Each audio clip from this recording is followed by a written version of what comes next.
కాంగ్రెస్ కు మాజీ మంత్రి టి జీవన్ రెడ్డి రాజీనామా చేసేందుకు ముహూర్తం దాదాపు ఖరారైనట్లు తెలుస్తోంది. ఈ నెల 25న అనుచరులతో కలిసి ఆయన రాజీనామా చేయనున్నట్లు సమాచారం. ఈ అంశంపై జగిత్యాలలో ఓ ఫంక్షన్ హాల్లో పలు నియోజకవర్గాల నాయకులు కార్యకర్తలతో ఆయన చర్చించినట్లు తెలిసింది. జీవన్ రెడ్డితో పాటు ఆయన అనుచర వర్గం మొత్తం మూకుమ్మడి రాజీనామాలు చేయనున్నట్లు తెలుస్తోంది. అనుచరులు కార్యకర్తలతో మరోమారు చర్చించిన అనంతరం భవిష్యత్తు కార్యాచరణపై ప్రకటన చేసే అవకాశం ఉందని సమాచారం. రాజీనామా కార్యక్రమం నిర్వహించడానికి ఇప్పటికే జగిత్యాలలో ఓ ఫంక్షన్ హాల్ను బుక్ చేసినట్లు ప్రచారం జరుగుతోంది.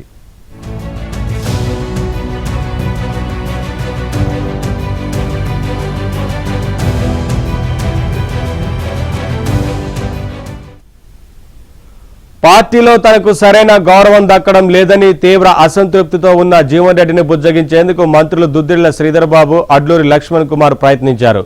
తొందరపడి ఎలాంటి నిర్ణయం తీసుకోవద్దని కోరారు. అయితే అవమానాలు ఎదుర్కొంటూ పార్టీలో కొనసాగలేనని జీవన్ రెడ్డి స్పష్టం చేసినట్లు సమాచారం. తనతో మాట్లాడేందుకు వచ్చినందుకు మంత్రులకు కృతజ్ఞతలు తెలిపిన జీవన్ రెడ్డి చివరకు సారీ శ్రీధర్, లక్ష్మణ్ అని సమావేశాన్ని ముగించినట్లు తెలుస్తోంది.